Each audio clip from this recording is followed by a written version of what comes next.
বিশ্বনবী বলেন আসাদুন নাসি বালাআন আল আম্বিয়া, এই দুনিয়ার বুকে সবচাইতে বেশি পরীক্ষা নেয় আল্লাহ নবীদের।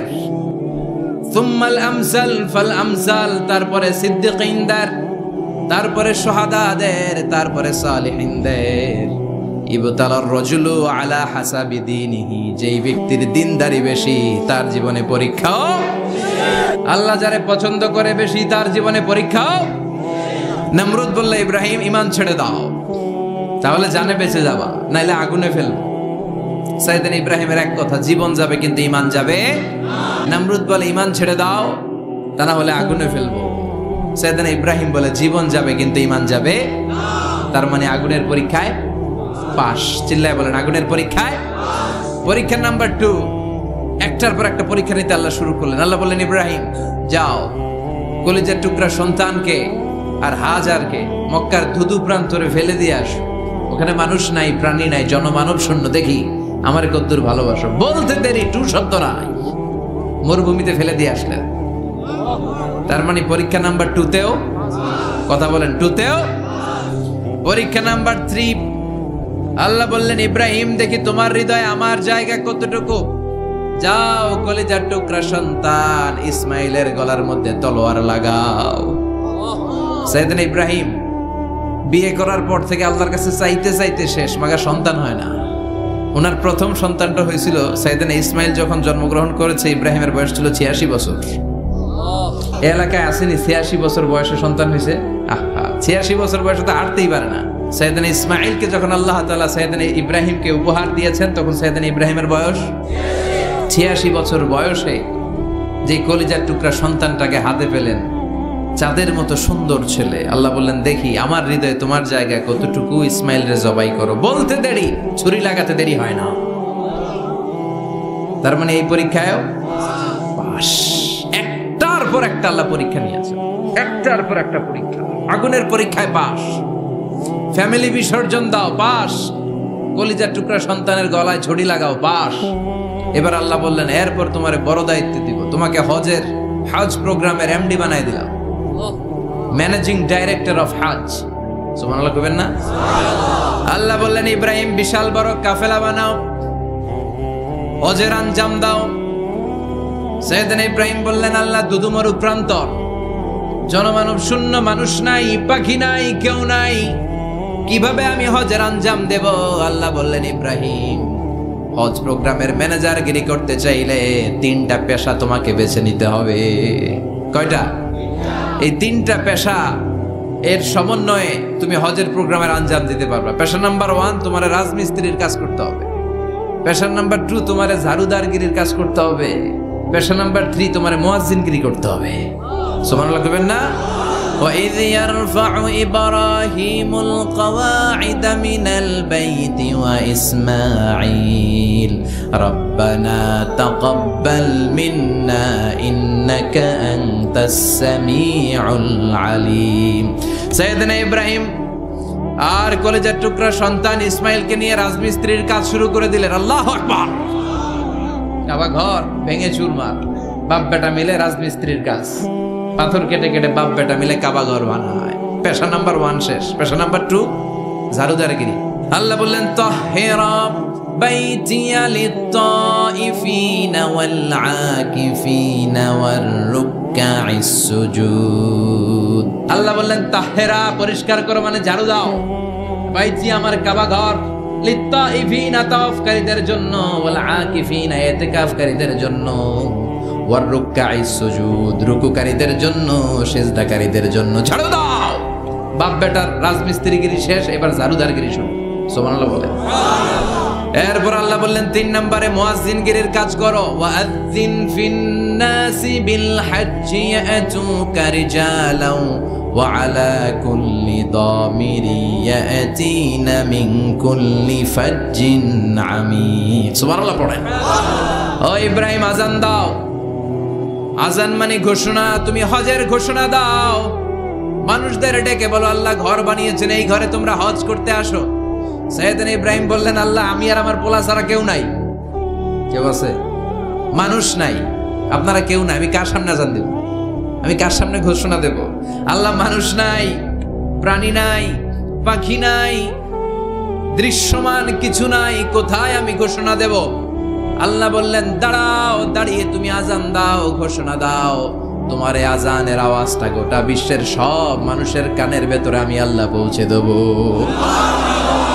আযিন ফিন নাস বিল হজ, হজের আজান দাও। উনি আজান দিলেন, আইয়ুহান নাস ইত্তাখাযাল্লাহু বাইতান ফাহুজ্জু। আল্লাহ একটা ঘর বানিয়েছে, যাদের সামর্থ্য আছে হজে আসো। সুবহানাল্লাহ পড়েন। তৎকালীন সময় গোটা বিশ্বে যারা ছিল সবার কানের ভেতরে এই ঘোষণাটা, মানে এই আজানটা পৌঁছে দিয়েছে কে? আমরা তখন ছিলাম পৃথিবীতে? কই ছিলাম? ফি আলামিল আরওয়াহ, রূহের জগতে। রূহের জগতেও আল্লাহ তাআলা আমাদের কানে পৌঁছে দিয়েছেন। রূহের জগতে থেকে এই আজান শুনে আমরা যারা লাব্বাইক বলার সুযোগ পেয়েছি, তাদেরকেই এই দুনিয়াতে হজের নসিব আল্লাহ করে দিবেন। তার মানে হজ প্রোগ্রামের ম্যানেজার। সুবহানাল্লাহ পড়েন। পরীক্ষা কারে কয়? কত প্রকার ও কি কি। হজ প্রোগ্রামের ম্যানেজার বানাইলেন, ম্যানেজিং ডাইরেক্টর, মহাব্যবস্থাপক। হজের আঞ্জাম দাও, আর হজের আঞ্জাম দিতে যে তোমাকে প্রথমে রাজমিস্ত্রির কাজ করা লাগবে, পাস। ঝাড়ুদার গিরির কাজ করা লাগবে, পাস। আল্লাহর নবী উলুল আজমি মিনার রসুল মসজিদ ঝাড়ু দেয়, না আমরা মসজিদ পরিষ্কার করতে চাই না? আছে না নাই? বালু দেখলেই মুয়াজ্জিনের গালি, মসজিদে ময়লা দেখলেই খাদেমের 14 গোষ্ঠী উদ্ধার করে ছাড়ে, আর নিজে পশ্চিম দিকে পড়ে আসারও খায় না। আছে না নাই? মসজিদ ঝাড়ু দেওয়া শুধু মুয়াজ্জিনের কাজ? খাদেমদারের কাজ? মসজিদ পরিষ্কার রাখা আমাদের সবার কাজ। চিল্লা এখন ঠিক কিনা? যাদের অন্তরে জ্বালা যন্ত্রণা, যাদের দোয়া কবুল হয় না, আপনি মসজিদ ঝাড়ু দিয়ে দেখেন, মুহূর্তে দোয়া কবুল হয়ে যাবে। অন্তরের জ্বালা যন্ত্রণা দূর হয়ে যাবে, অন্তরের অহংকার নিমিষে কেটে যাবে। তার মানে আল্লাহ বললেন রাজমিস্ত্রি হও, সেটাও হলেন। ঝাড়ুদার হও, সেটাও হলেন। আজান দাও, সেটাও হলেন। তার মানে হজের যে পরীক্ষা নিলেন, এটাতেও 4টা ভয়ঙ্কর পরীক্ষা নিলেন, 4টাতে পাস। পরীক্ষা নাম্বার 5। আল্লাহ বললেন ইব্রাহিম বয়স কত? সাইয়েদনা ইব্রাহিম বললেন 80 বছর। আল্লাহ বললেন নিজ হাতে নিজের সুন্নাতে খাতনা সেরে দাও। সহিহ বুখারীর বর্ণনা, ইখতাতানা সাইয়েদনা ইব্রাহিম আলাইহিস সালাম ওহু ইবনু 80 সানা বিল কদুম। বুখারীর বর্ণনা, 80 বছর বয়সে কুঠার দিয়ে লজ্জাস্থানের সামনের চামড়াটা কেটে নিজ হাতে নিজের সুন্নাতে খাতনা সেরেছে। এমনি এমনি আল্লাহর প্রিয় হন নাই, এমনি এমনি গোটা বিশ্বের মানুষদের লিডার হন নাই। পরীক্ষার পর পরীক্ষা দিয়ে তিনি আল্লাহর সম্মানের চেয়ারে আসীন হয়েছেন। চিল্লায় বলেন ঠিক কিনা? এজন্য আল্লাহ বললেন ওয়াইয বিজালা ইব্রাহিম রাব্বুহু বিকালিমাতিন ফাআতাম্মাহুন্না ক্বালা ইন্নী জাঈলুকা লিন-নাসি ইমামা। ও নবী, স্মরণ করুন সেই সময়ের কথা যখন আমি আমার খলিল ইব্রাহিমকে অনেকগুলো পরীক্ষা নিয়েছিলাম, আর প্রতিটি পরীক্ষায় আমার খলিল সফলতার সাথে উত্তীর্ণ হয়েছিল। ফলাফল স্বরূপ আমি ইব্রাহিমকে জানিয়ে দিলাম, যাও ইব্রাহিম, গোটা বিশ্বের মানুষের জন্য তোমার নেতা বানাইয়া দিলাম। তিনি আমাদের নেতা, leader of the all human being on earth. পৃথিবীতে যারা আছে সবার নেতা। চিল্লা এখন ঠিক কিনা? এত বরকতের মানুষ, এত বরকতের ফ্যামিলি, ওনার ফ্যামিলি যেখানে তাকিয়েছে ওইখানে বরকত, যেখানে পা লেগেছে ওইটা বরকত। যেই মাটিতে হাত দিয়েছে মাটিটারে সোনা বানিয়ে দিয়েছে কে? সাইয়েদনা ইব্রাহিমের পা লেগেছিল একটা পাথরে, ওই পাথরটারে মুসল্লা বানিয়ে দিল কে? ওয়াত্তাখিযু মিন মাকামি ইব্রাহিমা মুসাল্লা। আল্লাহ বললেন ইব্রাহিমের দাঁড়ানোর জায়গার পাথরটারে তোমরা মুসল্লা বানিয়ে নাও। কি বরকতের জায়গা!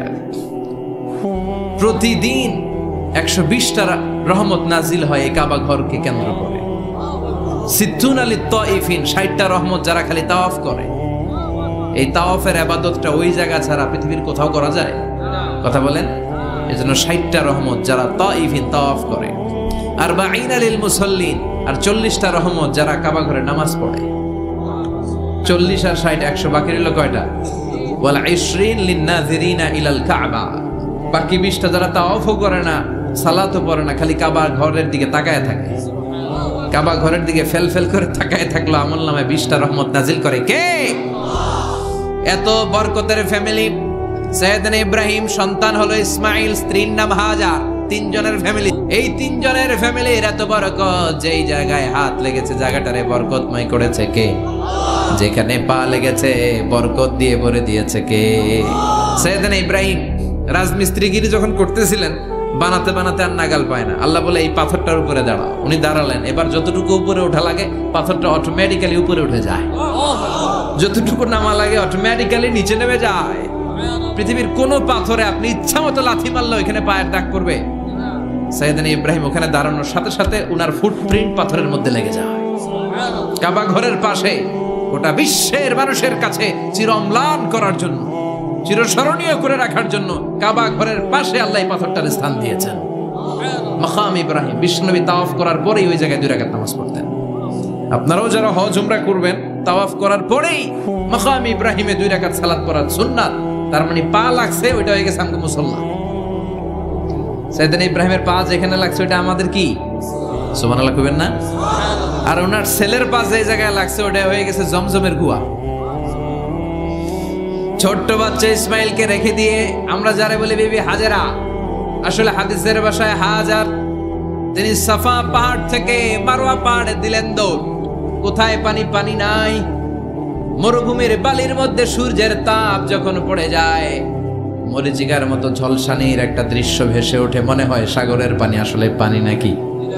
তিনি সাফায় যায়, যে দেখে পানি নাই। মারওয়াতে যায়, যে দেখে পানি নাই। পানির সন্ধানে হাজার আলাইহিস সালাম 7 বার 2 পাহাড়ের মাঝখানে দৌড়াদৌড়ি করলেন। ওই পাহাড়ের মাঝখানে এই মহিলার পায়ের ছাপ লেগে গেল। এই দৌড়াদৌড়িটা আরশের উপর থেকে আল্লাহ এত সুন্দর উপভোগ করেছেন। আল্লাহর কাছে এই মহিলার দৌড়াদৌড়িটা এত ভালো লেগেছে, কিয়ামত পর্যন্ত সব হাজীদের জন্য এই জায়গায় দৌড়াদৌড়িটা আল্লাহ ওয়াজিব করে দিয়েছে। এই জায়গায় দৌড়াদৌড়ি না করলে হজ হবে না, উমরা হবে না। এই দৌড়াদৌড়িটা, মহিলাটার স্যাক্রিফাইস, হৃদয়ের আবেগ আর ভালোবাসাটা আল্লাহর কাছে এত পছন্দনীয় হয়েছে, কিয়ামত পর্যন্ত আল্লাহ চান সবাই দৌড়াবে, আমি উপর থেকে দেখব। ওয়াজিব করে দিলেন। যার পা যেই জায়গায় লাগছে খালি বরকত। হঠাৎ কলকল কলকল আওয়াজ শুনতে পেলেন। সাফা মারওয়া থেকে দৌড়ে আসলেন কাবার কাছে। এসে দেখলেন ফেলে রাখা দুধের বাচ্চা ইসমাইলের পায়ের ধাক্কায় জমিন থেকে পানি বের হতে শুরু করেছে। কলকল কলকল আওয়াজ। ওনারা আরবি ভাষা জানতেন না। সাইয়েদনা ইব্রাহিম, ইসমাইল, হাজার এরা সুরিয়ানি ভাষার মানুষ ছিলেন। সুরিয়ানি ভাষায় উনি বসে পানি যাতে মরুভূমির বালুতে লেগে শুকিয়ে না যায়, বালু দিয়ে বাঁধ দিতেছে। আমরা বাঁধ দেই না পানি আটকানোর জন্য? হাজার এসে বালু দিয়ে বাঁধ দিতেছে নিজে নিজে, আর নিজের সুরিয়ানি ভাষায় বলতেছে জাম জাম, মানে থাম থাম, পানি যাইস না তুই। জাম মানে কেফ কেফ, স্টপ স্টপ, থাম থাম, আরে পানি চলে যাস না, থাম থাম। ওনার মুখ নিঃসৃত এই ঝাম ঝাম শব্দ দুইটা আল্লাহর এত পছন্দ হয়েছে, কিয়ামত পর্যন্ত আল্লাহ এই কুয়ার নাম ঝমঝমের কুয়া করে দিয়েছে। বরকত আর বরকত। ছেলেকে মিনার প্রান্তরে রেখে জবাইয়ের দৃশ্যটা আল্লাহর ভালো লেগেছে। কিয়ামত পর্যন্ত ঈদুল আজহাতে সবাই আমরা প্রাণী শুইয়ে এরকম জবাই করব, এটা আল্লাহ ওয়াজিব করে দিয়েছে। যার মানে এমন ফ্যামিলি খালি বরকত আর বরকত। আর আল্লাহ বললেন এই ফ্যামিলিতে আমি কিতাবও দিয়েছি, নবুয়তও দিয়েছি। ওয়াজআলনা ফি যুররিয়াতিহিন নুবুওয়াতা ওয়াল কিতাব। সাইয়েদনা ইব্রাহিমের ফ্যামিলির ভেতরে আমি নবুয়ত দিয়েছি, কিতাব দিয়েছি। এই পৃথিবীতে যত নবীর নাম আপনি বলবেন সবগুলো সাইয়েদনা ইব্রাহিমের নাতিপুতি। লক্ষাধিক নবী পৃথিবীতে, 5-7 জন ছাড়া। কজন ছাড়া? উপরের 5-7 জন ছাড়া যত নবী আপনি নাম বলতে পারবেন, যাদের নাম জানি কিংবা জানি না, সব সাইয়েদনা ইব্রাহিমের বংশধর, ওনার নাতিপুতি। ওনার আল্লাহ 86 বছর বয়সে দিলেন সাইয়েদনা ইসমাইল আলাইহিস সালামকে। ওনার বয়স যখন 100 তখন দিলেন সাইয়েদনা ইসহাক আলাইহিস সালামকে। দুর্ভাগ্যজনক হলেও সত্য, ইসমাইলের চেনে কোনো নবী আল্লাহ দেন নাই, কোনো নবী নাই। সব নবী এই চেনে, এই চেনে। হাজার হাজার লক্ষাধিক নবী খালি ইসহাকের বংশে নাম, এই বংশে কোনো নবী নাই। আর এই বংশের নবীরা প্রজন্মের পর প্রজন্ম একে অপরকে বলে যায়, সব শেষে কিন্তু একজন নবী আসবে, এটা হবে শ্রেষ্ঠ নবী, বিশ্ব নবী। ঠিক কি না? একের পর এক নবুয়ত আল্লাহ এই চেনে দিলেন। ইসহাকের চেইনে, সাইয়েদনা ইসমাইলের চেইনে কোনো নবী নাই। এত নবী এখানে এসেছে, এরা ভেবেই নিয়েছে ওই যে শেষ নবী যেটা শ্রেষ্ঠ নবী এটাও এখানেই আসবে। কিন্তু আস্তে আস্তে হাজার হাজার লক্ষাধিক নবী আল্লাহ এইখানে পাঠিয়ে সাইয়েদনা ঈসা আলাইহিস সালামের পরে আল্লাহ স্টপ মেরে দিলেন। স্টপ মেরে দিয়ে 570 বছর পরে শ্রেষ্ঠ নবীটারে আল্লাহ এই চেনে পাঠিয়ে দিলেন। এজন্য আমরা হচ্ছি বানি ইসমাইল। আমরা কি? বিশ্বনবী হচ্ছেন বানি ইসমাইল, বিশ্বনবী কি? আর এরা হচ্ছেন বানি Israil. Changing the leadership from বানি ইসরাইল টু বানি ইসমাইল। এজন্য অহংকারীদের পরিণাম শুভ হয় না। এরা নবী পেতে পেতে এই প্রজন্ম অহংকারী হয়ে উঠেছিল আর গালি দিচ্ছিল এই চেইনটা আটকুরা চেইন, নবী আসার দিক থেকে এই চেইনে কোনো নবী নাই, সব নবী এই চেইনে আমরা পাই, আর শ্রেষ্ঠ যে নবীটা আসবে সেটাও এই চেইনে আসবে। আল্লাহ কয় না, আমি খেলা উল্টায় দিব, সব নবী এখানে পাঠালেও শেষ নবী আমি এখানে পাঠাবো না। শেষ নবী আল্লাহ তাআলা সাইয়েদনা ইসমাইলের চেইনে পাঠিয়ে দিয়েছেন। চিৎকার করে পড়েন আল্লাহু আকবার। পৃথিবীর সর্বশ্রেষ্ঠ তিনটা ধর্ম, ইহুদিবাদ, খ্রিস্টবাদ আর ইসলাম, এই তিন ধর্মের উৎপত্তি হচ্ছে সাইয়েদনা ইব্রাহিম থেকে। এজন্য এই তিনটা ধর্মকে একসাথে বলে অ্যাব্রাহামেটিক ফেইথ। কম্পারেটিভ রিলিজিয়ন, তুলনামূলক ধর্মতত্ত্ব নিয়ে যাদের পড়াশোনা আছে তারা জানবেন এই তিনটা ধর্মই আল্লাহর দেয়া। কিন্তু ইহুদিবাদ আর খ্রিস্টবাদ আল্লাহর দেয়া শরীয়তের উপর চলতে পারে নাই, শুধু চলতে পেরেছে ইসলাম। চিল্লা এখন ঠিক কিনা? এই জন্য প্রতি নামাজে আমরা বলি গায়রিল মাগদুবি আলাইহিম ওয়ালাদ-দাল্লিন। ও আল্লাহ, যারা মাগদুব মানে ইহুদিরা, তাদের পথে আমরা হাঁটতে চাই না। আবার যারা দল্লিন পথভ্রষ্ট খ্রিস্টানদের পথেও আমরা হাঁটতে চাই না। আমরা হাঁটতে চাই ইসলামের পথে, ঠিক কিনা? আমরা যদি হাঁটতে যেয়ে পথ ভুলে যাই, পথ দেখিয়ে দেয় কে? আল্লাহ বললেন ওয়াজআলনা ফি যুররিয়াতিহিন নুবুওয়াতা ওয়াল কিতাব। আমি সাইয়েদনা ইব্রাহিমের বংশের মধ্যে নবুয়ত দিয়েছি, কিতাবও দিয়েছি। সাইয়েদনা ইব্রাহিম আলাইহিস সালামের উপর কিতাব আছে না নাই? কি নাম কিতাবের? সুহুফ ইব্রাহিম। কোরআনে নাই? আছে না নাই?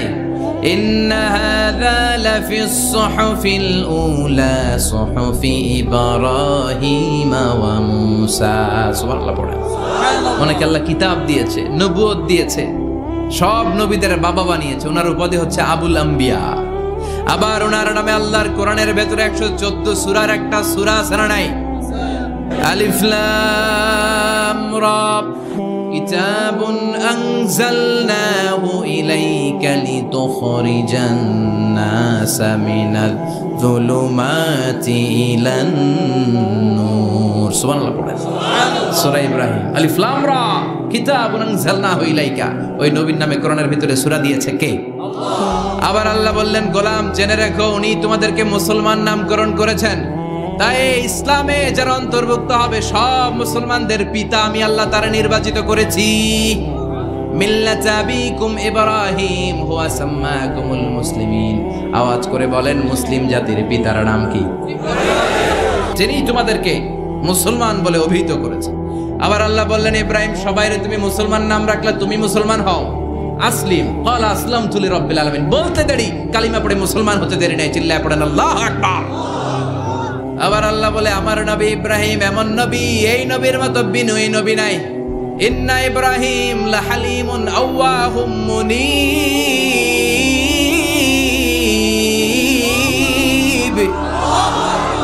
ইন্না ইব্রাহিম লাহালিম আওয়াহ মুনীব। এই নবী সহনশীল।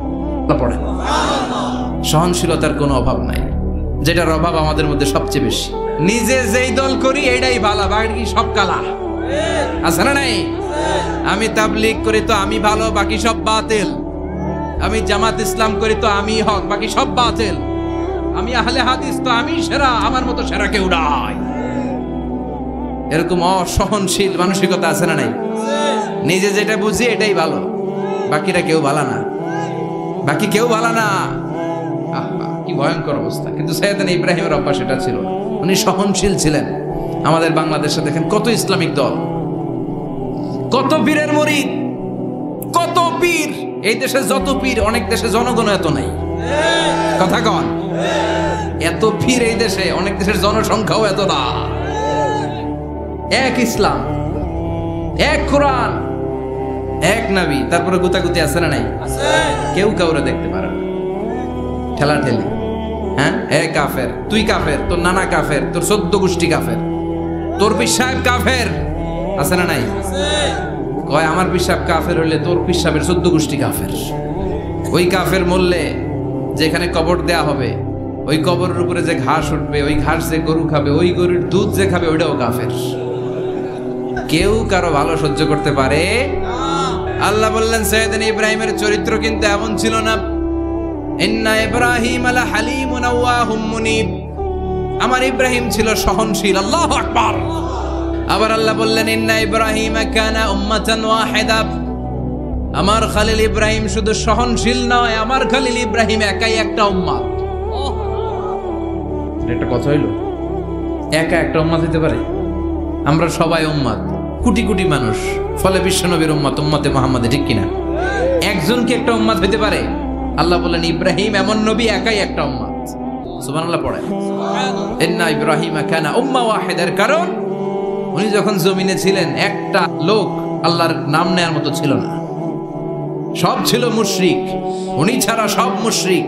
উনি ছিলেন মুওয়াহহিদ, তাওহীদের পক্ষে। উনি ছাড়া পৃথিবীতে তখন যারা ছিল সব ছিল তাওহীদের বিপক্ষে, মানে মুশরিক। আল্লাহ বুঝাতে চাইলেন পুরো মুশরিক গোষ্ঠী একটা উম্মত, আমার ইব্রাহিম খলিল একাই আরেক উম্মত। ইন্না ইব্রাহিমা কানা উম্মাতান ওয়াহিদা। সাইয়েদনা ইব্রাহিমের সময়কালে মুসলমান বলতে কেউ ছিল না, উনি একা ছাড়া। তার মানে গোটা বিশ্বের সব মুশরিক মিলে একা একটা উম্মত, সাইয়েদনা ইব্রাহিম নিজে নিজে একটা উম্মত। কি পরীক্ষা করে কিভাবে আল্লাহ ওনার উত্তীর্ণ করেছেন, এজন্য খুশি হয়ে আল্লাহ ওনারে খালিল উপাধি দিয়েছেন। ওনার কিছু উপাধি আছে, একটা হচ্ছে সিদ্দিক। আমাদের অনেকের নাম আছে না? সিদ্দিক মানে কি জানেন? সত্যবাদী। শুধু সত্যবাদী না, সত্য প্রকাশে, সত্য গ্রহণে, সত্যের ব্যাপারে আপোষহীন, কোনো আপোষ করে না। চিল্লা এখন ঠিক কিনা? বিশ্বনবী মেরাজে গেলেন, মেরাজ থেকে ফিরে আসলেন, বিশ্বনবী বর্ণনা করলেন আমি বাইতুল মাকদাস দেখেছি মাঝরাতে, লক্ষাধিক নবীকে নিয়ে নামাজের ইমামতি করেছি, 7 আকাশ দেখেছি, আল্লাহর আরশ দেখেছি, আল্লাহর সাথে কথা বলেছি। আবার আল্লাহ ডেকে বললেন মুসা, বেশি কিছু হেফাজতের তো দায়িত্ব দেই নাই, শুধু 2টা গ্লাস হেফাজতের দায়িত্ব দিয়েছে। ঘুমের কারণে এগুলোর হেফাজত করতে পারো নাই, ভেঙে খান খান হয়ে গিয়েছে।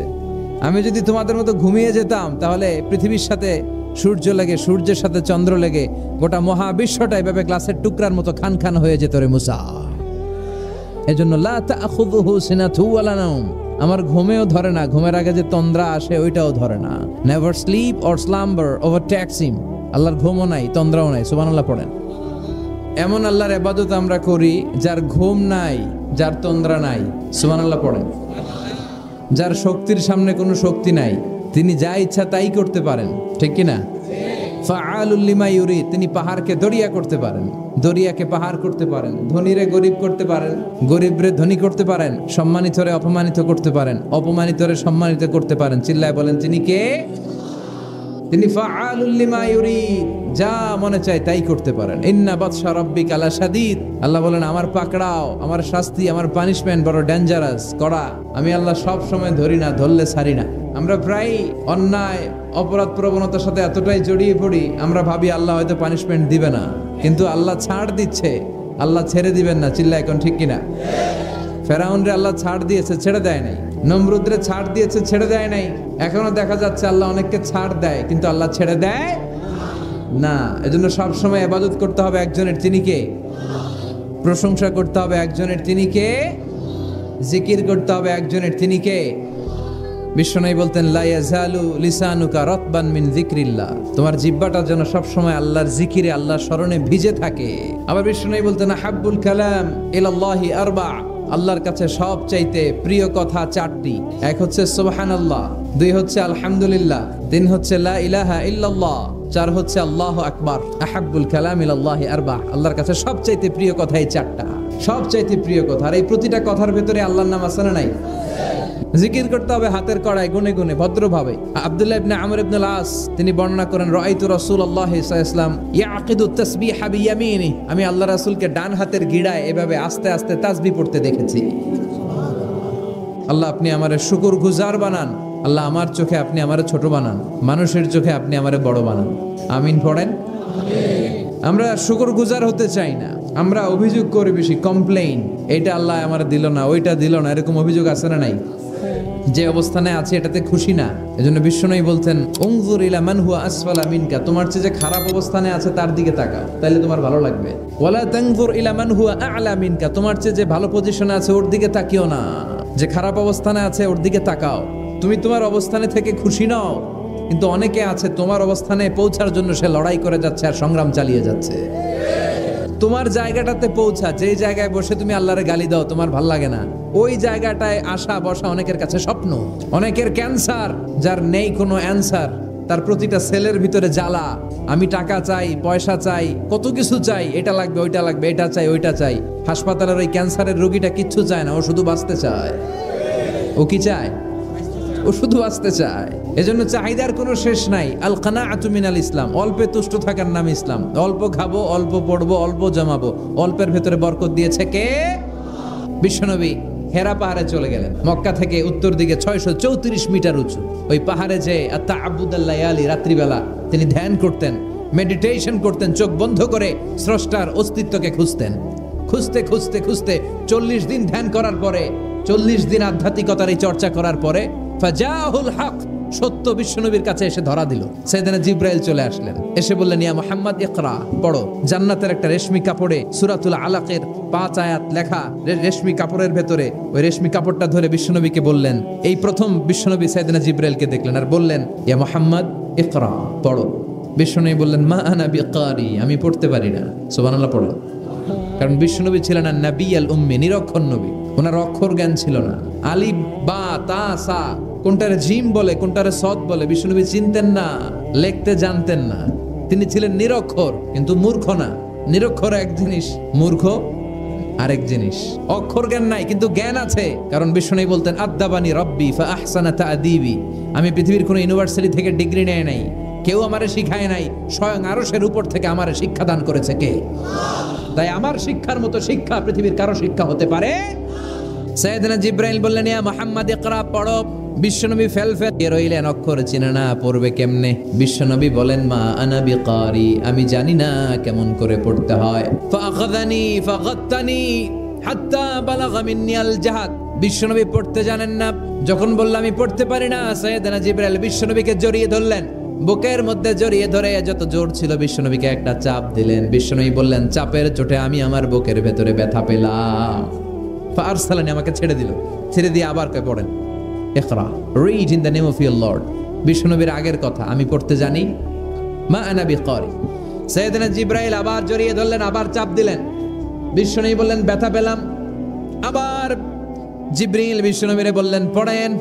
বিশ্বনবী আগের কথাই বলে, আমি পড়তে পারি না। আবার চাপ দিলেন। 3 বার চাপ দেওয়ার পরে সাইয়েদনা জিব্রাইল বললেন, নবী এবার আপনি পড়েন। বিশ্বনবী এবার পড়তে আরম্ভ করলেন, ইকরা বিসমি রাব্বিকাল্লাযী খালাক খালাকাল ইনসানা মিন আলাক ইকরা ওয়া রাব্বুকাল আকরাম আল্লাযী আল্লামা বিল কলম আল্লামাল ইনসানা মা লাম ইয়ালাম। পড়েন আল্লাহু আকবার। 3 বার চাপ দেওয়ার পরে বিশ্বনবী পড়তে আরম্ভ করলেন। সাইয়েদনা জিব্রাইল এই 5টা আয়াত দিয়ে উধাও হয়ে গেল। এবার হেরা গুহার ভেতরে কেউ নাই, সাইয়েদনা জিব্রাইল নাই, 5টা আয়াত দিয়ে চলে গেলেন। বিশ্বনবী 5টা আয়াত নিয়ে কাঁপতে কাঁপতে হেরা পর্বত থেকে নেমে এলেন। সুবহানাল্লাহ পড়ে। এই ওহির ভাড়ে চাপে বিশ্বনবী কাঁপতে শুরু করলেন। এই প্রথম বিশ্বনবীর কাছে ওহির রিফ্লেকশন, ওহির ছোঁয়া, ওহির ঝলকানি, ওহির নূরানি তাজাল্লি বিশ্বনবীর হৃদয়ের মধ্যে লাগিয়ে দিল কে? এই 5টা আয়াত নিয়ে বিশ্বনবী হাত্তা ইয়ারজুফু ফুআদু, বিশ্বনবীর হৃদয় কাঁপছিল। বিশ্বনবীর ওহির প্রেসারে গায়ের মধ্যে জ্বর চলে এলো, খিচুনি চলে এলো। বিশ্বনবী কাঁপছেন প্রচন্ড জ্বরে। কাঁপতে কাঁপতে আম্মাজান খাদিজাতুল কুবরা তাহেরার কাছে এসে বলে, ও খাদিজা, আমি বাঁচবো না, আমার বড্ড ভয় লাগে। খাদিজাতুল কুবরা বললেন, নবী কি হয়েছে আপনার, কি হয়েছে? বিশ্বনবী বললেন, এমন এমন ঘটনা। বিশাল এক লোক এসে আমার কাছে পড়ো, আমি পড়তে জানি না। 3 বার চাপ দিল, এরপর দেখি ঠিকই পড়তে পারি। সুবহানাল্লাহ পড়ে। বিশ্বনবী পুরো ঘটনাটা সাইয়েদাতুনা খাদিজাতুল কুবরা তাহেরাকে শোনালেন। এরপরে মা খাদিজারে বললেন, খাদিজা, আমার বড্ড ভয় হয়, মনে হয় আমি মরে যাব, আমার প্রচন্ড জ্বর এসেছে, কাঁপুনি ছুটেছে, তুমি আমারে কম্বল দাও, আমারে কম্বল দাও, আমার জ্বর এসেছে, কাঁপুনি বেড়ে যাচ্ছে, চাদর দাও, কাপড় দাও, কম্বল দাও। মা খাদিজা কম্বল জোগাড় করতে গেলেন। কম্বল আর চাদর এনে বিশ্বনবীর গায়ের মধ্যে মা খাদিজা কম্বলটা পেঁচিয়ে দিলেন। বিশ্বনবী কম্বলটা পেঁচিয়ে বিছানার মধ্যে শুয়ে গেলেন। ঠিক এই মুহূর্তে সূরাতুল মুজাম্মিল নাজিল করে দিল কে? বিশ্বনবী কম্বল গায়ে দিয়ে শুয়ে আছে, আল্লাহ বিশ্বনবীরে ডাক দিলেন, ইয়া আইয়ুহাল মুজাম্মিলু কুমিল লাইলা ইল্লা কালিলা। সুবহানাল্লাহ। আল্লাহ কি সোহাগ ভরা আদর মাখা ডাক দিলেন, ইয়া আইয়ুহাল মুজাম্মিল। এর মানে হলো হে কম্বলওয়ালা। কিওয়ালা? হে কম্বলওয়ালা নবী, মানে হে কমলিওয়ালা নবী। বিশ্ব নবীর আল্লাহ ডাক দিলেন, ও কমলিওয়ালা নবী, ও কম্বলওয়ালা নবী দাঁড়ান। বিশ্ব নবী কাঁপছিলেন জ্বরের চোটে, খিচুনির চোটে কম্বল গায়ে দিয়ে শুয়ে রইলেন। আল্লাহ নাজিল করলেন, ইয়া আইয়ুহাল মুজাম্মিল, ও কম্বলওয়ালা, ও চাদরওয়ালা, কুম, স্ট্যান্ড আপ, স্ট্যান্ড আপ। যে দায়িত্ব দিছি এখন শোয়া যাবে না, দাঁড়ান। ওই যে বিশ্ব নবী দাঁড়ালেন, আর বসার সুযোগটা পায় নাই। মরার আগ পর্যন্ত আর বসার সুযোগ পায় নাই, শ্বাস নেওয়ার সুযোগ পায় নাই, পিছনের দিকে তাকানোর সুযোগ পায় নাই। চিল্লায় বলেন ঠিক কিনা? অনেক শয়তানি হাত ছানি এসেছে, দফায় দফায় নবীর সাথে বৈঠক হয়েছে। বিশ্ব নবীকে মক্কার কাফিরেরা 3 দফা দিল। বলল, আব্দুল্লাহর বেটা মুহাম্মদ, নারী চাও নারী দেব, সম্পদ চাও সম্পদ দেব, রাষ্ট্র ক্ষমতা চাও রাষ্ট্র ক্ষমতা দেব, শুধু কালিমার দাওয়াতটা বন্ধ করে দাও। নাউজুবিল্লাহ পড়বেন না? বিশ্বনবী বললেন, তোমাদের 3 দফা, আমার মাত্র 1 দফা। বিশ্বনবী বললেন, সম্পদ না, নারী না, মক্কার ক্ষমতা নয়, লা ওয়াদাউ শামসা ফি ইয়ামিনি, আকাশের দ্বিপ্রহরের জল জলে সূর্যটা যদি ডান হাতে দাও, ওয়াল কামারা ফি ইয়াসারি, চাঁদটাকে যদি বাঁ হাতে দাও। যেই কালিমার দাওয়াত দিতে ময়দানে আমি নেমেছি, গোটা বিশ্বের কেউ এই দাওয়াত থেকে আমাকে পিছু সরাতে পারবে না, কেউ পিছনে নিতে পারবে না। সম্পদ, নারী আর ক্ষমতার লোভ তো খুব তুচ্ছ বিষয়। ওই সূর্যটা যদি ডান হাতে দাও, চাঁদটা যদি বাঁ হাতে দাও, এই কালিমার দাওয়াত থেকে আমি পিছু হটবো না। চিল্লায় বলেন ঠিক কিনা? বিশ্বনবীর আল্লাহ প্রস্তুতি নিতে বললেন, বললেন, ইয়া আইয়ুহাল মুজাম্মিল, ও কম্বলওয়ালা নবী। শীতের চোটে খিচুনি, কম্বল গায়ে দিয়ে শুইছে, তখন আল্লাহ এটা নাজিল করলেন। রব্বুল আলামিন বললেন, ইয়া আইয়ুহাল মুজাম্মিল কুমিল লাইলা ইল্লা কলিলা, ও নবী রাত্রি বেলায় দাঁড়ান, পুরো রাত ব্যাপী তাহাজ্জুদ পড়েন। নিসফাহু, রাতের অর্ধেক সময় তাহাজ্জুদ পড়েন। আও ইনকুস মিনহু কালিলা, অথবা তার চেয়েও কিছু কম পড়েন। আও জিদা আলাইহি, অথবা তার চাইতেও বেশি পড়েন। ও নবী রাত্রিবেলা দাঁড়িয়ে তাহাজ্জুদের সালাত পড়েন। এজন্য রাব্বুল আলামিন বলেন, ওয়া মিনাল লাইলি ফাতাহাজ্জাদ বিহি নাফিলাতাল লাকা আসা আন ইয়াবআসাকা রাব্বুকা মাকামাম মাহমুদা। ও নবী রাত্রিবেলা দাঁড়িয়ে আপনি তাহাজ্জুদের নামাজ পড়েন, আশা করা যায় বিশাল সম্মানিত মহিমান্বিত জায়গায় আল্লাহ আপনারে বসায় দিবে গো নবী। ঠিক কি না? তাহাজ্জুদের সালাত পড়লে মর্যাদা বাড়ায় দেয় কে? মুমিনের বৈশিষ্ট্য, তারা রাত্রিবেলা তাহাজ্জুদের সালাত পড়ে। ইমানদারদের বৈশিষ্ট্য, তারা হলো ফুরসান আন-নাহার রুহবান আল-লাইল। রাত্রিবেলা তাহাজ্জুদের যায় নামাজে কান্নার ঝড় তোলে, দিনের বেলায় ঘোড়া হাঁকিয়ে জিহাদের ময়দানে জিহাদ করে।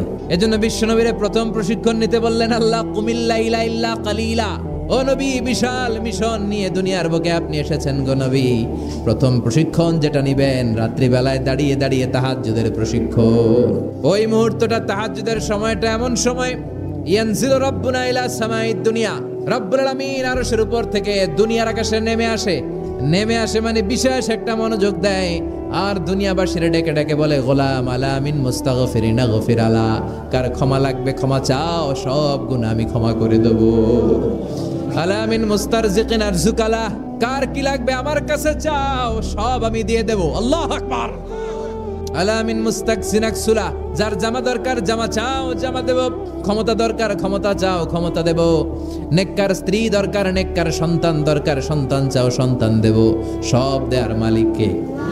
কেউ যেটা পারে না পারে কে? কেউ যেটা দেয় না দেয় কে?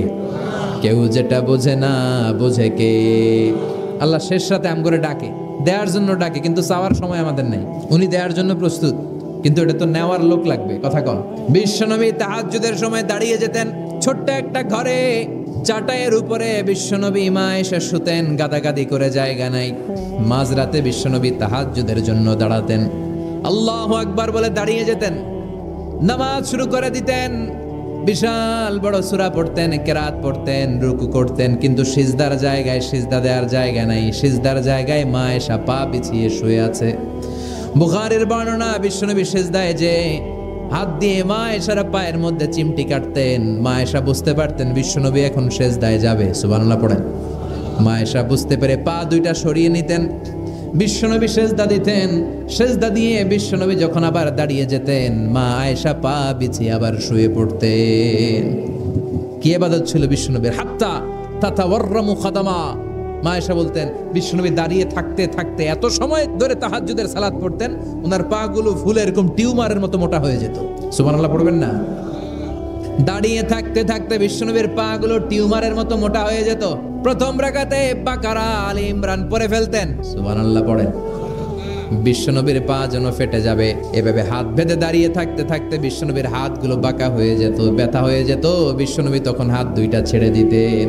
আবার যখন এনার্জি ফিরে পেতেন, যখন বিশ্বনবীর ভাল লাগতো, আবার হাত বাঁধতেন। পড়েন সুবহানাল্লাহ। তার মানে হাত ছেড়ে দিও নামাজ পড়া যায়, হাত ছেড়ে দিও।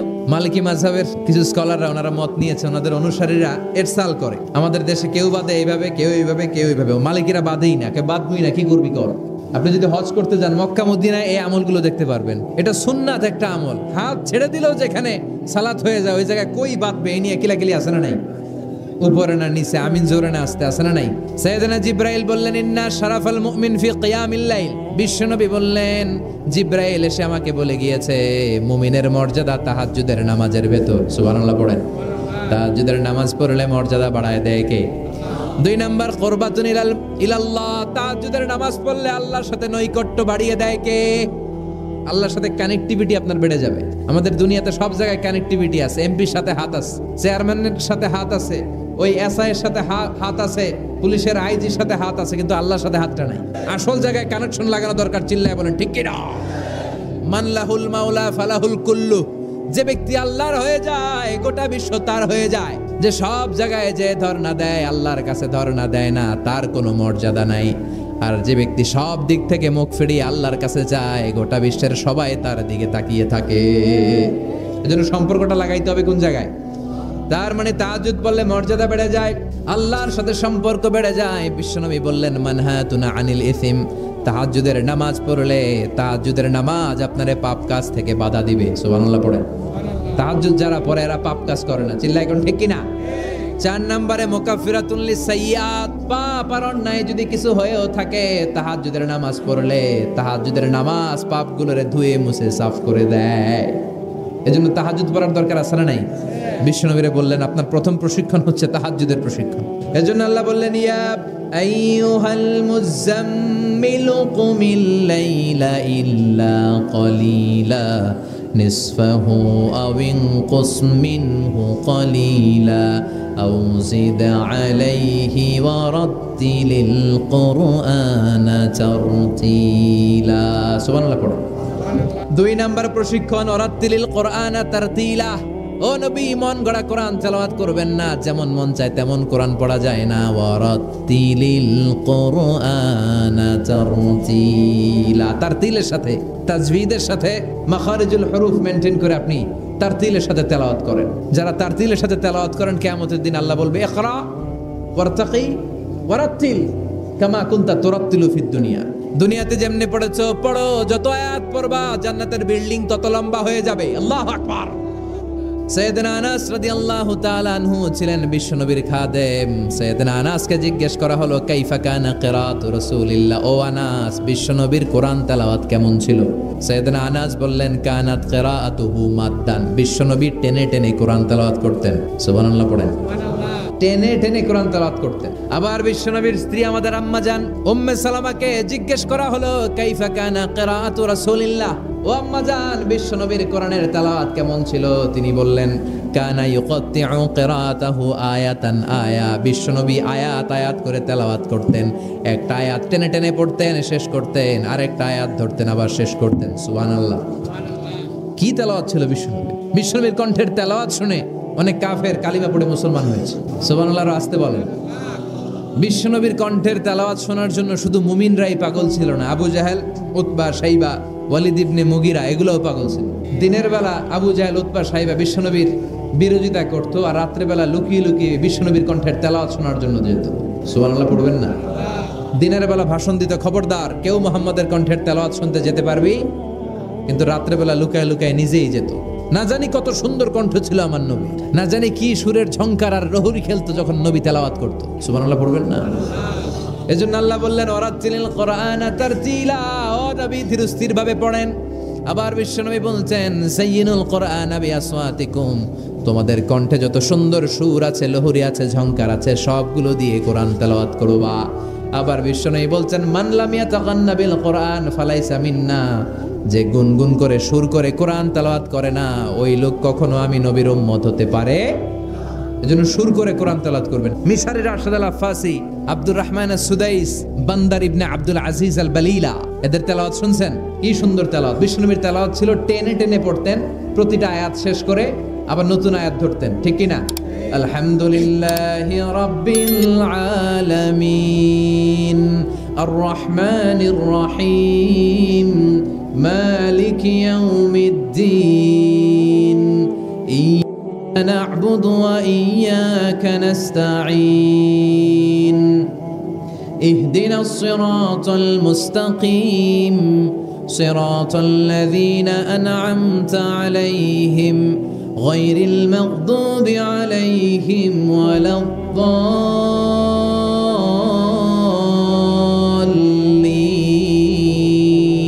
পড়েন আমিন। থেমে থেমে এক আয়াত শেষ আরেক আয়াত, ওই আয়াত শেষ তারপর আরেক আয়াত।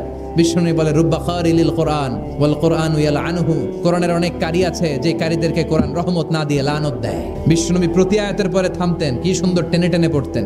আর আমাদের তারাবির নামাজে জাপানের বুলেট ট্রেনও ফেল হাফেজ সাহেবের কাছে। হাফেজ সাহেবরা খবরদার, এভাবে কোরআন পড়বেন না। এভাবে কোরআন তেলাওয়াত করলে রহমত না পেয়ে আপনার কপালে লানত জুটবে। চিল্লায় বলেন ঠিক কি না? এজন্য 2 নাম্বার প্রশিক্ষণ রব্বুল আলামিন বিশ্বনবীকে দিলেন আর বললেন ওয়ারাত্তিলিল কুরআনা তারতিলা, ও নবী রাত্রিবেলায় তাহাজ্জুদের নামাজে ধীরস্থির ভাবে কোরআন তেলাওয়াত করেন।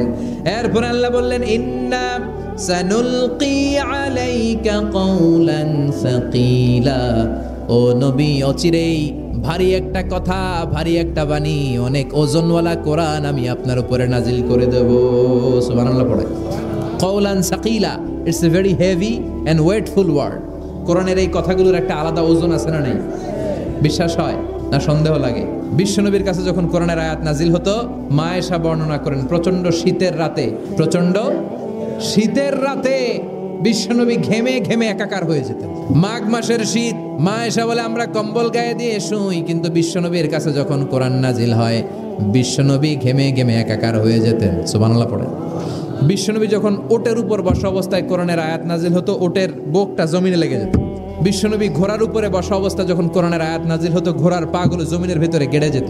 বিশ্বনবী মাঝে মাঝে অনেক সাহাবাদের রানের মধ্যে মাথা রেখে শুয়ে পড়তেন। ওই অবস্থায় যখন কোরআনের আয়াত নাজিল হতো, সাহাবারা বলতো আমাদের হাড্ডিটা ফেটে টুকরা টুকরা হয়ে যাবে, এরকম মনে হতো। তার মানে কোরআনের আয়াতের একটা ভার আছে না নাই? এজন্য রাব্বুল আলামিন বলেন লাউ আনজালনা হাযাল কুরআনা আলা জাবালিন লারাআইতাহু খাশিআম মুতাসাদ্দিআম মিন খাশিয়াতিল্লাহ। ও নবী, কোরআনকে মানুষের উপর নাজিল না করে যদি পাহাড়ের উপর নাজিল করতাম, আপনি দেখতেন কোরআনের ভারে বড় বড় পাহাড়গুলো ভেঙে চুরে খান খান হয়ে যেত গো নবী। কোরআনকে যদি মাউন্ট এভারেস্টের উপর আল্লাহ নাজিল করতো, পাহাড়টা ভেঙে দুমড়ে মুচড়ে চূর্ণ বিচূর্ণ হয়ে যেত। চিল্লা এখন ঠিক কি না?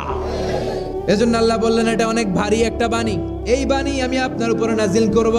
এরপর আল্লাহ বললেন ইন্না নাশিয়াতাল লাইলি হিয়া আশাদ্দু ওয়াতআন ওয়া আকামু কিলা। ও নবী, রাত্রিবেলা যদি আপনি তাহাজ্জুদের নামাজ পড়েন, আপনার মনোযোগায়নকে শক্তিশালী করে দিবে কে? আপনার কথা বলার যোগ্যতাকে মজবুত করে দিবে কে? কেন আপনি রাত্রিবেলায় তাহাজ্জুদ গুজার হবেন? কারণ ইন্নালাকা ফিন নাহারি সাবাহান তাবিলা, দিনের বেলায় অনেক ব্যস্ততা আছে না নাই? দিনের বেলায় মানুষগুলো কাজকর্ম নিয়ে ব্যস্ত হয়ে যায়, তখন অনেক গোলমাল, তখন নয়। রাত্রিবেলা তাহাজ্জুদ পড়েন, আপনার মর্যাদা বাড়িয়ে দিবে কে? এরপরে 3 নাম্বার প্রশিক্ষণের কথা আল্লাহ বললেন ওয়াযকুর ইসমা রাব্বিকা ওয়া তাবাত্তাল ইলাইহি তাবতিলা। সব সময় রবের জিকির করবেন। জিকির চলবে কার? লা ইলাহা ইল্লাল্লাহু মুহাম্মাদুর রাসূলুল্লাহ সাল্লাল্লাহু। ওয়াযকুর ইসমা রাব্বিক, ও নবী আপনার রবের নাম স্মরণ করেন। সব সময় জিহ্বায় একজনের নাম থাকবে, তিনি কে? ওয়াযকুর ইসমা রাব্বিক, রবের নামকে স্মরণ করেন নবী। বিপদে পড়লে একজনের নামের জিকির চলবে, চিল্লায় বলেন তিনি কে? তার মানে 3 নাম্বার প্রশিক্ষণ নিতে বললেন, সব সময় একজনকে ডাকবেন, তিনি হলেন রব। এই কথা বলার পরে বিশ্বনবী দুনিয়ার বুকে যত দোয়া করতেন তার বেশিরভাগ দোয়ার শুরুতে রবের নাম আছে না নাই? রব্বানা যালামনা আনফুসানা ওয়া ইল্লাম তাগফির লানা ওয়া তারহামনা লানাকুনান্না মিনাল খাসিরিন। আবার বিষ্ণু পড়তেন রব্বানা আতিনা ফিদ দুনিয়া হাসানাতাও ওয়া ফিল আখিরাতি হাসানাতাও ওয়া কিনা আযাবান নার। আবার আমরা যখন রুকুর মধ্যে যাই তখন রবের নাম আছে না নাই? সুবহানা রাব্বিয়াল। আবার যখন সিজদায় যাই তখনও রবের নাম আছে না নাই? সুবহানা রাব্বিয়াল। এজন্য 3 নাম্বার প্রশিক্ষণ ওয়াজকুর ইসমা রাব্বিকা, নবী রবের নাম স্মরণ করেন। 4 নাম্বার প্রশিক্ষণ ওয়া তাবাত্তাল ইলাইহি তাবতিলা, আপনি যখন সময় পাবেন রবের ইবাদতে মশগুল হয়ে যান। কার ইবাদতে? আমরা যেন আল্লাহর ইবাদতে মশগুল হয়ে যাই। ওয়া তাবাত্তাল ইলাইহি তাবতিলা, তাবাত্তুল মানে আল্লাহর ইবাদতে মনোনিবেশ করা, মশগুল হওয়া। এই তাবাত্তুল শব্দটা এসেছে আল বাতুল থেকে। এজন্য মারিয়াম আলাইহিস সালামকে বলা হতো মারিয়াম আল বাতুল। মারিয়াম আলাইহিস সালামকে কি বলা হতো? উনি বাইতুল মুকাদ্দাসে সব সময় কার ইবাদতে মশগুল থাকতো? ইবাদতে মশগুল। আমাদের নারীরাও মশগুল থাকে, তবে ইবাদত নিয়ে নয়, জি বাংলা নিয়ে, স্টার জলসা নিয়ে। আল্লাহ এই গজব থেকে তুমি আমাদেরকে হেফাজত করো, আমরা পড়ি আমিন। ফাইদা ফারাগতা ফানসাব ওয়া ইলা রাব্বিকা ফারগাব। আল্লাহ নবীর ডেকে বললেন, ও নবী, যখন আপনি অবসর পাবেন আপনি ইবাদতে মনোনিবেশ করেন, আল্লাহর ইবাদতে মশগুল হয়ে যান। ওয়া তাবাত্তাল ইলাইহি তাবতিলা, ইবাদত চলবে একজনের, তিনি কে? এরপরে আল্লাহ বললেন ওয়াসবির আলা মা ইয়াকুলুনা ওয়াহজুরহুম হাজরান জামিলা। তার আগে বললেন রব্বুল মাশরিকি ওয়াল মাগরিবি লা ইলাহা ইল্লা হুয়া ফাত্তাখিযহু ওয়াকিলা। সুবহানাল্লাহ পড়েন। রব্বুল মাশরিক ওয়াল মাগরিব, আমি পূর্ব দিগন্তের মালিক, পশ্চিম দিগন্তেরও মালিক, সব কিছুর মালিক কে? লা ইলাহা ইল্লাহু, তিনি ছাড়া কোনো ইলাহ নাই। ফাত্তাখিযহু ওয়াকিলা, আরেক প্রশিক্ষণ চলে আসছে। ফাত্তাখিযহু ওয়াকিলা, ও নবী আল্লাহরে ওয়াকিল হিসেবে গ্রহণ করেন। আমাদের ওয়াকিল বা অভিভাবক কিংবা মুমিনদের গার্ডিয়ান শুধু একজন, চিল্লায় বলেন তিনি কে? ফাত্তাখিযহু ওয়াকিলা। অন্য কাউরে ওয়াকিল বানাবেন না, অন্য কারোর নেতৃত্ব মেনে নেবেন না, অন্য কারোর অভিভাবকত্ব মেনে নেবেন না। বিপদে আপদে হাল ছাড়বেন না, নিরাশ হবেন না, ভরসা রাখুন একজনের উপর, তিনি কে? 5 নাম্বার প্রশিক্ষণ, ও নবী আপনি আমারে অভিভাবক হিসেবে গ্রহণ করেন, বিপদে আপদে সব সময় আল্লাহর পাশে পাবেন। জোরে কোন ঠিক কিনা? এরপরে 6 নম্বরে আল্লাহ বললেন ওয়াসবির আলা মা ইয়াকুলুন, কাফির মুশরিকরা যে সমস্ত গাল মন্দ আপনারে করে এগুলোর বিপরীতে রেগে না যে আপনি ধৈর্য ধারণ করবেন গো নবী। ওয়াসবির, ধৈর্য ধারণ করেন, কারণ ইন্নাল্লাহা মাআস, ধৈর্যশীলদের সাথে কে থাকে? চিল্লায় বলেন কে? ও নবী ওরা আপনারে অনেক কিছু বলবে, আপনি রেগে যাবেন না। বিশ্বনবীর কাফিররা কি বলতো জানেন? বলতো আপনি একজন কবি। বিশ্বনবী নাকি কবি? নাউজুবিল্লাহ কইবেন না। আল্লাহ বলেন ওমা আল্লামনাহু শি'রা ওয়া মা ইয়ানবাগি লাহু, আমি নবীরে কবিতা শিখাই নাই, কবিতা তার জন্য শোভনীয় নয়। সুবহানাল্লাহ পড়েন। আবার বিশ্বনবীরে তারা বলতে লাগলো গণক। কি বলতে লাগলো? কাহিন। আল্লাহ বলে ওয়ালা বিকাউলি কাহিন, এটা গণকের কথাও নয়, এটা আল্লাহর কথা, ঠিক কিনা? এরপরে বিশ্বনবীর ওরা বলতে লাগলো মাজনুন মানে পাগল। আল্লাহ বলে ওয়ামা সাহিবুকুম বিমাজনুন, তোমাদের সাথেই আমার হাবিব কিন্তু পাগল নয়। সুবহানাল্লাহ। এরপর ওরা বিশ্বনবীর গালে দিতে লাগলো সাহির বলে। সাহির মানে জাদুকর। সাহির মানে আল্লাহ বলে না আমার নবী জাদুকর না। এরপরে ওরা বিশ্বনবীর বলতে লাগলো আবতার মানে নির্বংশ, লেস কাটা। আল্লাহ বলে না ইন্না শানিয়াকা হুয়াল আবতার, যারা বিশ্বনবীর লেস কাটা আর নির্বংশ বলে ওরাই লেস কাটা, নির্বংশ আর জাহান্নামের নরকীট আর পিতৃ পরিচয়হীন জারদ সন্তান। চিল্লা এখন ঠিক কিনা? বিশ্বনবীর বিরুদ্ধে যারা কথা বলে এগুলো জাহান্নামের নরকীট।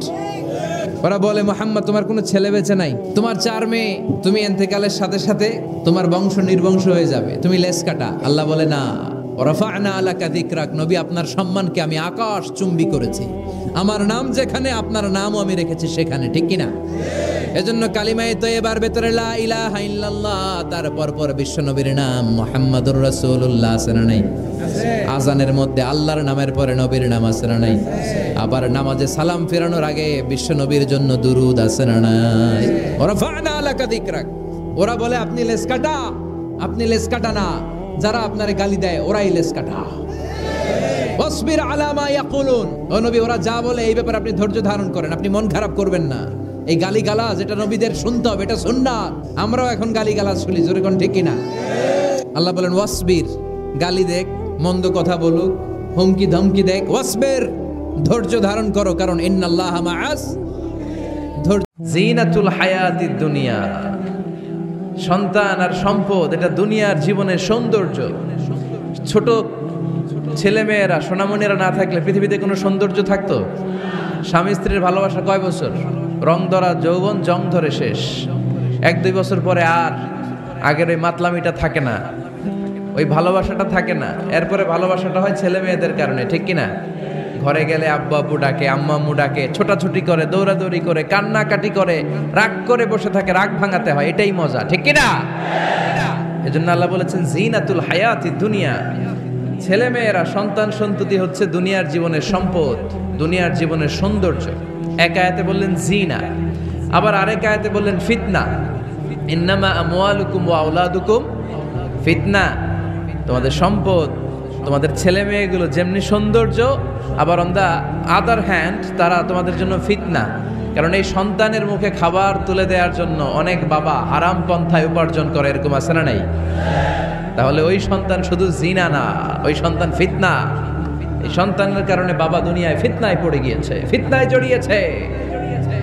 আবার আরেক আয়াতে আল্লাহ বললেন আদুওয়া, কখনো কখনো সন্তান সন্ততি এগুলো হয়ে যায় শত্রু, বাবা মায়ের জন্য শত্রু। অনেক বাবা আছে ছেলের জন্য জাহান্নামে যাবে, আছে না নাই?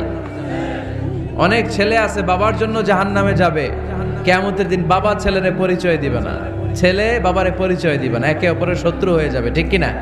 কারণ দিনটা বড্ড ভয়ঙ্কর, কেউ কাউরে চিনবে না। সেদিন হবে 50,000 বছরের সমান একটা দিন, সবার মুখে একটাই চিৎকার, ইয়া নাফসি ইয়া নাফসি। আকাশের জলজলে সূর্যটা অনেক দূরে, তারপরেও তাকাতে কত সমস্যা হয়, অনেকেই ভাবে আছেন। সেই সূর্যটা, তেজদীপ্ত সূর্যটা কিয়ামতের মাঠে মাথার একেবারে কাছাকাছি চলে আসবে। সূর্যের প্রচন্ড তাপে মাথার মগজগুলো গলে গলে নাকের ছিদ্র আর কানের ছিদ্র দিয়ে বেয়ে বেয়ে পড়বে। হুফাতান উরাতান মুশাতান গুরলা, পায়ে দেওয়ার মতো কারো জুতা থাকবে না। আজকে যে বাটা জুতা পরে আসছেন, অ্যাপেক্সের জুতা, কিয়ামতের দিন জুতা থাকবে পায়ে, গায়ে জামা থাকবে না। Everyone will stand up as naked. There is no dress, no costume, no garment in their body. দেহে কোনো পোশাক নাই, পেটে খাবার নাই, পায়ে জুতা নাই, সূর্যটা মাথার কাছে, তৃষ্ণায় জিহ্বাটা বের হয়ে নাভি পর্যন্ত ঝুলতে থাকবে। সবাই বলবে আল্লাহ আমারে বাঁচাও, আমারে বাঁচাও। ওই দিন বাবা ছেলেরে চিনবে না, ছেলে বাবারে চিনবে না। অনেক বাবা ছেলের কারণে জাহান্নামী হবে, অনেক ছেলে বাবার কারণে জাহান্নামী হবে। তাহলে তখন বাবা ছেলের শত্রু হয়ে যাবে, ঠিক কিনা? তাহলে কোরআন সাধারণত বলল কিছু কিছু জিনিসের প্রতি মানুষের আকাঙ্ক্ষা জনমভর, এর মধ্যে অন্যতম হলো সন্তান সন্ততি। এই সন্তান কখনো হয়ে যায় জিনা মানে সৌন্দর্য, আবার এই সন্তান কখনো হয়ে যায় ফিতনা মানে পরীক্ষা, আবার এই সন্তান কখনো হয়ে যায় আদুয়া মানে শত্রু, ঠিক কিনা? আমাদের সন্তানরা যেন আমাদের জন্য পরীক্ষাও না হয়, শত্রুও না হয়। আমাদের সন্তান যেন আমাদের চক্ষু শীতলের কারণ হয়, ঠিক কিনা? এজন্য আল্লাহ মুমিনদেরকে শিখিয়ে দিয়েছে, দোয়া করো, আল্লাহর কাছে চাও যে আল্লাহ আমাকে এমন সন্তান দেন, আমাকে এমন স্ত্রী দেন যাদের দিকে তাকালে আমার চোখ জুড়িয়ে যাবে। আল্লাহ বললেন তোমরা আমার কাছে চাও আর পড়ো, রব্বানা হাব লানা মিন আজওয়াজিনা ওয়া যুররিয়াতিনা কুররাতা আ'য়ুন ওয়াজআলনা লিল মুত্তাকিনা ইমামা। ও আমাদের রব, আমাদের কেমন স্ত্রী দান করেন, এমন সন্তান দান করেন যে স্ত্রীদের দিকে তাকালে, যেই সন্তানের দিকে তাকালে আমাদের হৃদয়টারে জুড়িয়ে দিবে কে? এরকম স্ত্রী, এরকম সন্তান আমরা চাই কি চাই না? ঘরে ঢুকার পরে স্ত্রীর দিকে তাকালে কলিজা ঠান্ডা হয়ে যায়, সন্তানের দিকে তাকালে হৃদয়টা জুড়িয়ে যায়, এরকম সন্তান আমরা চাই না? কথা বলতে হবে, চাই কি চাই না? এরকম সন্তান কেমন করে আপনারা গঠন করবেন, কেমন করে সন্তানকে মানুষের মতো মানুষ বানাতে হয়, এ নিয়ে কিছু কথা আজকে আমরা শুনবো। মনোযোগ আছে? কষ্ট হচ্ছে না তো? আমি যতক্ষণ আছি ততক্ষণ থাকবেন? কারা কারা?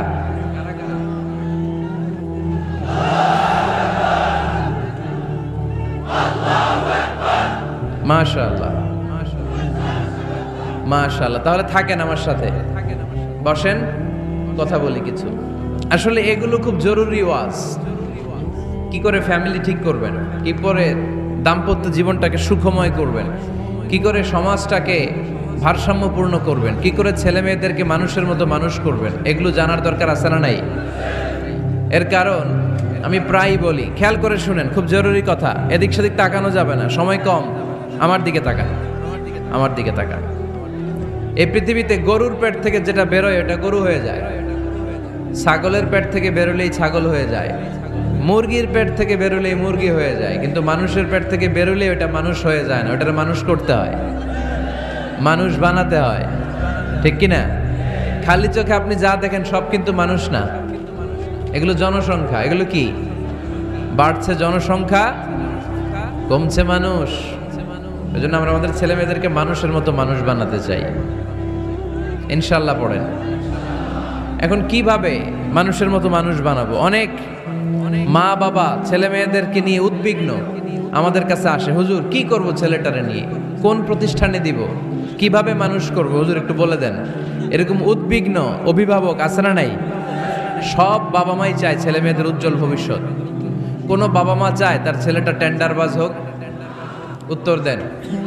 কোনো বাবা চায় তার ছেলেটা চাঁদাবাজ হোক, তার ছেলেটা ধর্ষক হোক, অ্যাসিড নিক্ষেপকারী হোক? না, চায় না। সব বাবা মাই চায় তাদের ছেলে মেয়ে মানুষের মতো মানুষ হোক।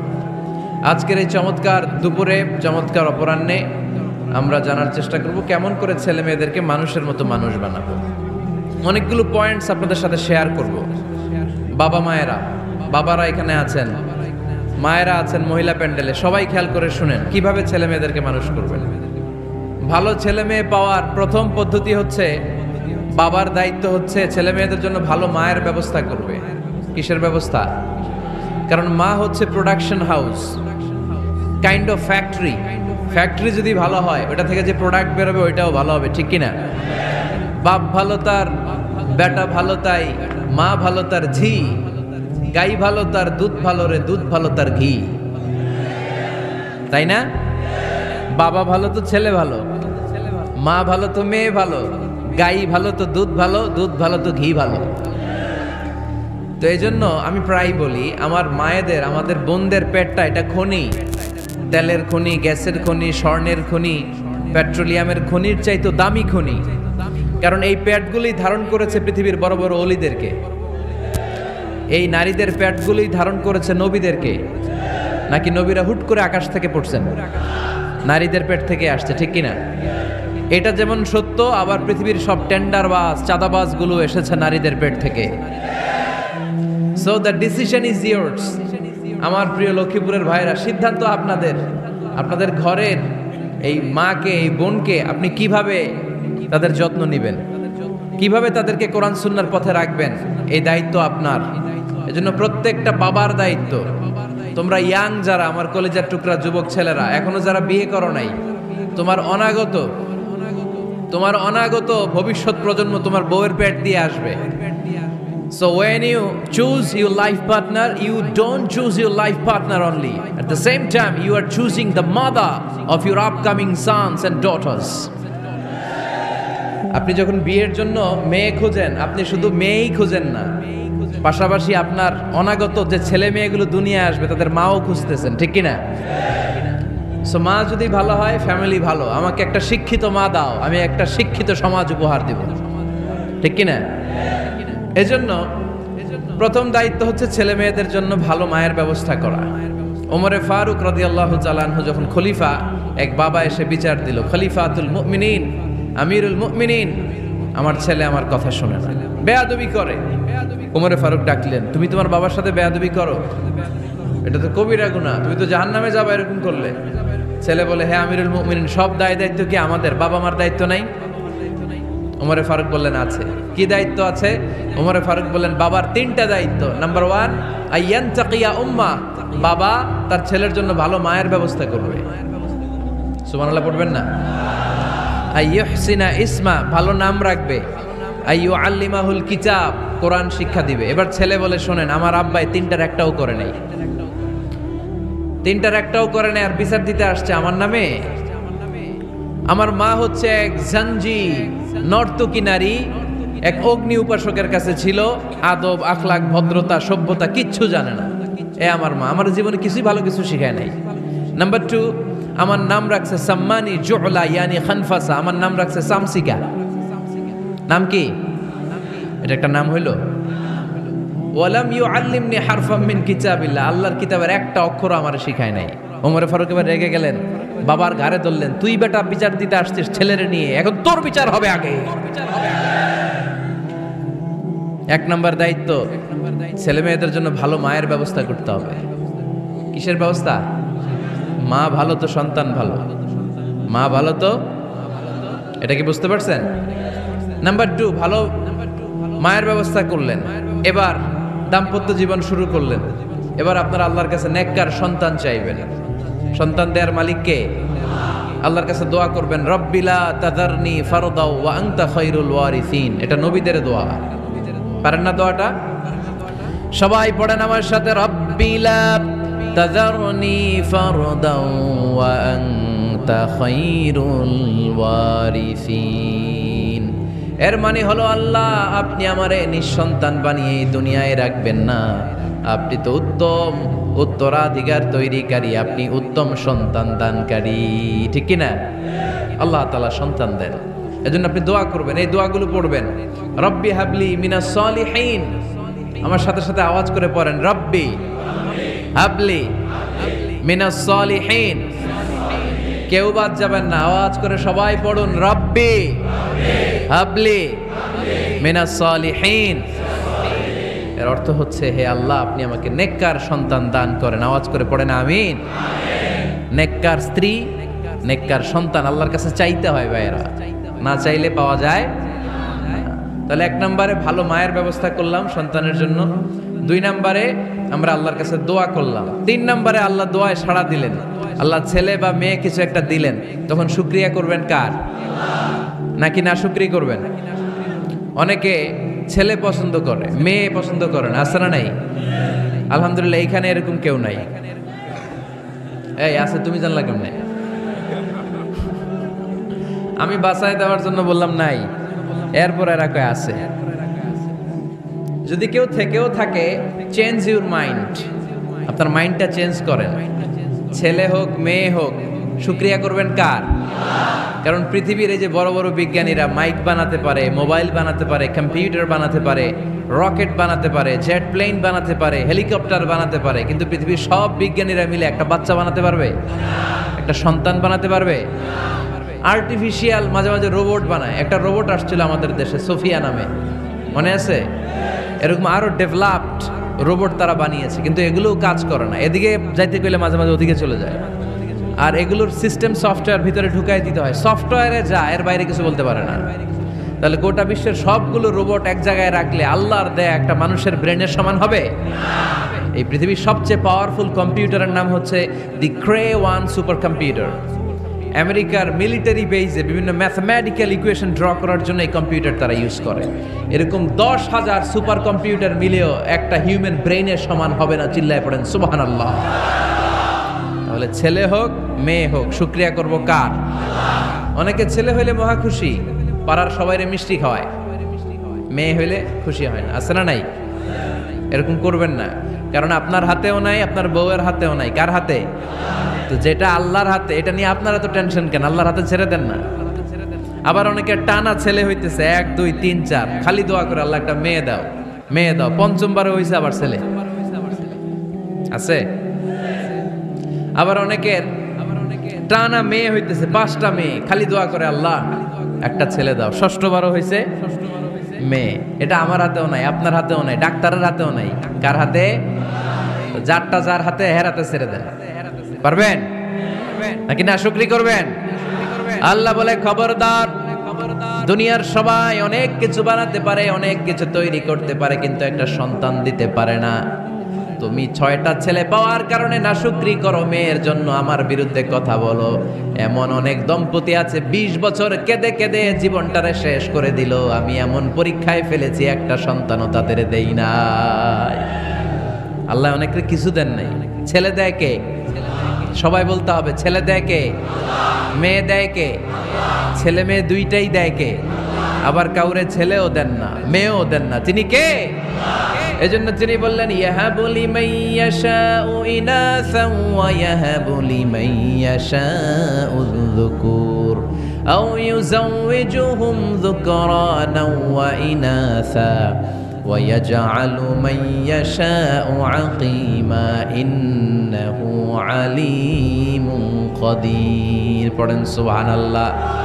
আল্লাহ রেখে বললেন, আমি এমন এক সত্তা, আমি যারে চাই তারে ছেলে দেই, যারে চাই তারে মেয়ে দেই, যারে চাই তারে ছেলেও দেই, মেয়েও দেই। আমি এমন এক সত্তা, যারে চাই না তারে ছেলেও দেই না, মেয়েও দেই না। তিনি কে? তিনি দেন। এজন্য শুকরিয়া করবেন কার? 3টা চলে গেল, ছেলে হোক মেয়ে হোক, শুকরিয়া করুন। 4 নাম্বার, ছেলে দেখ মেয়ে দেখ, সন্তান হওয়ার সাথে সাথেই ছেলের কানে বা মেয়ের কানে আজান দিতে হবে। কে দিতে হবে? আজান দিতে হবে। দেন না আপনারা? দিবেন নাকি ইমাম সাহেব হুজুর আসবে তারপরে দিবে, বসে থাকেন? খতিব সাহেব হুজুর না আসলে তার আজান দেওয়া যাবে না, বড় হুজুর না আসলে তার দেওয়া যাবে না, এরকম না। মুসনাদে আহমদ ইবনে হাম্বলের হাদিস, ফাতেমা রাদিয়াল্লাহু তাআলা আনহার প্রথম সন্তান ইমাম হাসান রাদিয়াল্লাহু তাআলা আনহু, আল্লাহ রাসূলের নাতি ইমাম হাসান যখন জন্মগ্রহণ করলো, বিশ্বনবী নিজে এসে হাসানকে কোলে নিয়ে হাসানের কানের সামনে আজান দিয়েছেন। আযানা রাসূলুল্লাহ সাল্লাল্লাহু আলাইহি ওয়াসাল্লাম আলা উযুনাইল হাসান হিনামা ওয়ালাদাতহু ফাতিমাতু বিসসালাহ। বিশ্বনবী নিজে আজান দিয়েছেন। আজান দিতে পারেন আপনারা? পারেন না সবাই? আল্লাহু আকবার, আল্লাহু আকবার, আল্লাহু আকবার,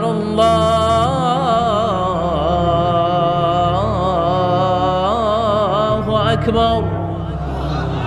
পারেন না আজান দিতে? নিজের ছেলের কানের সামনে নিজে আজান দিবে।